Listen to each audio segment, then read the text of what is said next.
السلام علیکم، میرا نام سائرہ ناصر ہے اور میں پچھلے 9 برسوں سے اسٹینمور اسکول میں بحیثیت استاد کے اپنی خدمات سر انجام دے رہی ہوں۔ آج ہمارا موضوع ہے تبدیلی، اس کی ضرورت اور اس کے نتیجے میں پیش آنے والے عوامل۔ سب سے اہم سوال یا بات یہ ہے کہ تبدیلی کیا ہے اور اس وقت ہمیں اس کی ضرورت کیوں ہے؟ تو میرا جواب بہت سادہ سا ہے کہ تبدیلی ہماری زندگی کا اور ہماری فطرت کا وہ حصہ ہے جو ازل سے ہماری زندگی کے ساتھ جڑا ہوا ہے، لیکن پیش نظر بات یہ ہے کہ یہ تبدیلی ہمیشہ مثبت ہونی چاہیے اور اس کی شروعات ہمیشہ ہماری اپنی ذات سے ہونی چاہیے اور پھر اس کا اثر معاشرے کے دیگر افراد پر بھی ضرور پڑنا چاہیے۔ اب جب مثبت تبدیلی کا عمل شروع ہوتا ہے تو ہمیں کسی نہ کسی ہماری اپنی ذات کو کسی نہ کسی ایسے سہارے کی ضرورت ہوتی ہے جو ہمارے اس مقصد کو پورا کرنے میں ہماری مدد کرے، ہمارا سہارا بنے اور ہماری موٹیویشن بنے اور ہمیں ہمارے مقصد کو، ہمارے عمل کو پورا کرنے میں ہمیں جسمانی اور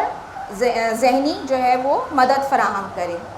اب اگر میں بات کروں اپنی زندگی کی تو میری زندگی میں بھی ایک ایسا کردار ہے جو ہمیشہ میرے ساتھ ساتھ رہا، جس نے ہمیشہ میرا ساتھ دیا، میری مدد کی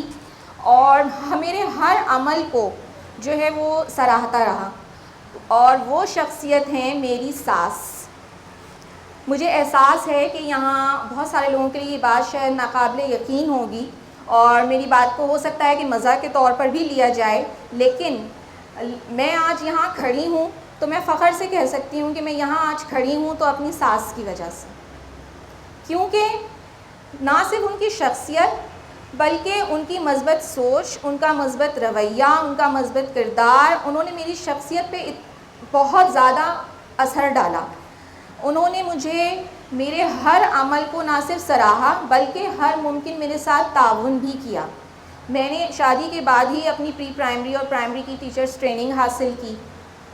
اس کے علاوہ انہوں نے مجھے ہر قسم کی آزادی دی۔ آزادی کا مطلب یہاں یہ نہیں ہے کہ ایک بہو کے طور پہ سونے، اٹھنے، بیٹھنے یا جاگنے یا کہیں آنے جانے کی آزادی، بلکہ انہوں نے مجھے جسمانی کے ساتھ ساتھ انہوں نے ذہنی آزادی بھی دی کہ تم اپنے بچوں کی تعلیم و تربیت میں جو ہے وہ بالکل آزاد ہو۔ ہمارا یقیناً جوائنٹ فیملی سسٹم میں تھا اور جو لوگ رہتے ہیں وہ یقیناً اس کی مشکلات کو جانتے ہیں، جہاں اس کے بہت سے فائدے ہیں یقیناً، لیکن وہاں کچھ مشکلات بھی پیش آتی ہیں بچوں، خاص طور پہ بچوں کی تعلیم و تربیت میں۔ تو انہوں نے مجھے اس کے لیے ہمیشہ آزاد چھوڑا کہ تمہیں جس طرح جس وقت اپنے بچوں کو پڑھانا ہے، جو کام کرنا ہے، وہ تم اپنا ٹائم ٹیبل اپنے بچوں کے حساب سے سیٹ کرو۔ اس کے علاوہ میں ان کی شخصی خوبیوں کا اگر ذکر کروں تو وہ نہایت ہی شفیق، ملنسار، پرخلوص اور مدد کا جذبہ رکھنے والی تھیں، اور ان کی مدد کا ہی یہ جذبہ تھا کہ انہوں نے فری آف کاسٹ جو ہے انڈسٹریل ہوم شروع کیا، جہاں وہ فری آف کاسٹ جو ہے وہ لڑکیوں کو سلائی اور کڑھائی وغیرہ سکھاتی تھیں۔ میں ان کی 2 باتیں اور یقیناً یہاں شیئر کرنا چاہوں گی جو یقیناً میرے لیے تو یقیناً مشعل راہ بنی، ہو سکتا ہے کہ آپ لوگوں کی زندگی میں بھی کچھ تبدیلی لے آئیں۔ میں ان کے ساتھ جتنا عرصہ رہی، جتنا ان کو میں نے سمجھا، تو میں نے 2 باتیں خاص طور پہ ان سے سیکھیں کہ ایک کہ انہوں نے کبھی کسی کی برائی نہیں کی، اور یہ کام شاید آج سب سے مشکل کام ہے۔ یعنی وہ شادی کے بعد میرے 6 سال حیات رہیں، لیکن میں آپ کو یہ بات گارنٹی کے ساتھ کہہ سکتی ہوں کہ انہوں نے کبھی کسی کی برائی نہیں کی۔ اگر میں کبھی کہتی تھی نا کہ امی اس نے آپ کے ساتھ ایسا کر دیا ہے، اس نے یہ بولا، اس کو یہ نہیں کرنا چاہیے تھا، اس نے یہ کیوں کہا، تو وہ کہتی تھی کہ بیٹا تم اپنے آپ کو اس کے رکھ کے سوچو، اپنے آپ کو اس کی جگہ رکھ کے سوچو، پتہ نہیں اس وقت اس کا موڈ کیسا تھا، اس کا رویہ کیا تھا، اس کی سوچ کیا تھی، اس نے کیوں بولا۔ یعنی مختصر یہ کہ تصویر کے دونوں رخ دیکھو۔ اور دوسری بات مجھ سے وہ ہمیشہ کہا کرتی تھی کہ بیٹا اگر تمہیں کسی کی بات بری لگی ہے یا کسی سے کوئی تکلیف پہنچی ہے تو ہم بھی رات کو جو ہے وہ ہر ایک کو معاف کر کے سوتے ہیں، اور تم بھی یہی عادت اپناؤ۔ تو ان کی یہ سب جو یہ میں بہت مختصر سا بتا رہی ہوں ان کے بارے میں، یقیناً میں ایک کتاب بھی لکھ سکتی ہوں۔ میں اپنے ہسبینڈ سے، اپنی جو بھی رشتہ دار ہیں ان سے یہ سب باتیں ضرور شیئر کرتی ہوں، کیونکہ انہوں نے میری شخصیت میں، میری سوچ میں، میرے رویے میں بہت زیادہ مثبت اثر ڈالا۔ تو میرے لیے آج میری ساس کی شخصیت جو ہے وہ باعث فخر ہے۔ اب آتے ہیں اصل مسئلے کی طرف جو میری اصل کہانی کی بنیاد ہے۔ اگر دیکھا جائے تو کراچی شہر کے بے شمار مسائل ہیں، جن میں سے سب سے اہم ترین مسئلہ پانی اور صفائی کا ہے۔ اگر یہ 2 مسائل حل ہو جائیں تو ہماری آدھی زندگی جو ہے وہ سکون میں آ جائے، لیکن اگر دیکھا جائے تو اس کے ذمہ دار بھی ہم خود ہی ہیں، کیونکہ جہاں جن علاقوں میں یہ پانی میسر ہے وہاں پہ ہم اس پانی کو ضائع کر رہے ہوتے ہیں۔ تو میرا بھی محلہ ایسا ہی تھا کہ جہاں پہ وافر مقدار میں پانی تو تھا لیکن لوگ بنا احساس کے اسے استعمال کرتے تھے اور اسے ضائع بھی کرتے تھے، جس کی وجہ سے پانی جو ہے وہ گلیوں اور سڑکوں پر کھڑا ہو جاتا تھا، اور جس کے بعد آپ کو پتہ ہے جب پانی جب کھڑا رہے اور صفائی کا مناسب انتظام نہ ہو تو پھر اس کی وجہ سے بیماریاں پھیلنا شروع ہوتی ہیں۔ تو میری اس مسئلے کے حل کے لیے کسی کو تو کوشش کرنی تھی، تو ایک دن میری ساس نے اور میں نے دوسروں کو سکھانے، سمجھانے اور معاشرے کی خوبصورتی اور صفائی میں اپنا کردار ادا کرنے کے لیے ایک جو ہے حل سوچا، اور اس کا آغاز ہم نے اپنے گھر سے کیا۔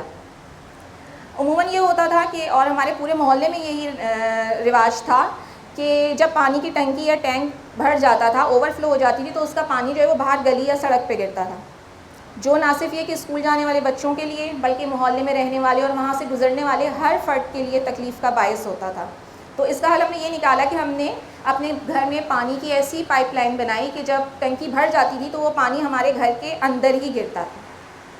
جس کی وجہ سے اب جب ہمیں فوراً پتہ، جب گھر کے اندر پانی گر رہا ہے تو ہمیں فوراً پتہ چل گیا کہ ٹنکی بھر گئی ہے، تو ہم فوراً پانی کی موٹر بند کر دیتے تھے۔ تو اس سے دو فائدے ہوئے کہ ایک تو پانی ضائع ہونے سے بچا، اور بر وقت پانی کی موٹر بند کر دینے سے بجلی کا بل بھی کم آتا تھا، تو اس طرح سے بجلی بھی ضائع ہونے سے بچ گئی۔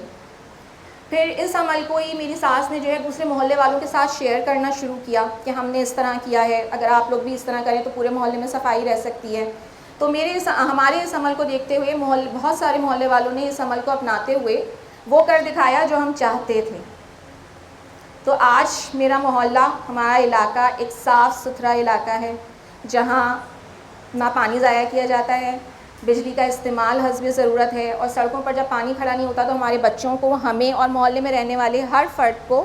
جو ایک صاف ستھرا ماحول مہیا ہے۔ تو اسی طرح سے اگر ہمارے گھر میں ہمارے یہاں عموماً جو ہے وہ ہر گھر میں میڈز ہوتی ہیں، اگر وہ کسی دن نہ آئیں تو ہم کیا کرتے ہیں؟ اپنے گھر کو گندا چھوڑ دیتے ہیں یا خود سے صفائی کر لیتے ہیں؟ کرتے ہیں نا ہم لوگ اپنے گھر کو صاف رکھنے کے لیے۔ تو ہمارا ملک، ہمارا شہر بھی تو ہمارا ہی گھر ہے نا، تو ہم کیوں اپنی ذمہ داری دوسروں پہ ڈالتے ہیں؟ ہم کیوں انتظار کرتے ہیں کہ کوئی آئے اور ہمارے گھر کو صاف کر کے جائے؟ صرف ہمیں اپنے اندر اس احساس کو پیدا کرنے کی ضرورت ہے کہ ہم اپنا معاشرے کی اور اپنے ملک کی بہتری کے لیے اپنا کردار ادا کر سکتے ہیں، اور ہمارا چھوٹا سا عمل بھی معاشرے میں بہت بڑی تبدیلی لانے کا سبب بن سکتا ہے۔ اور اس کے لیے ہمیں کسی کا انتظار کرنے یا اپنی ذمہ داری کا بوجھ کسی دوسرے پر ڈالنے کی ضرورت نہیں ہے، بلکہ ہمیں اب مثبت تبدیلی کی طرف اور اس کے سفر کی طرف آغاز کر دینا چاہیے، کیونکہ سب کچھ ممکن ہے، صرف عمل کی ضرورت ہے۔ عمل سے زندگی بنتی ہے، جنت بھی جہنم بھی۔ یہ خاکی اپنی فطرت میں نہ نوری ہے نہ ناری ہے۔ آپ سب کا بہت بہت شکریہ۔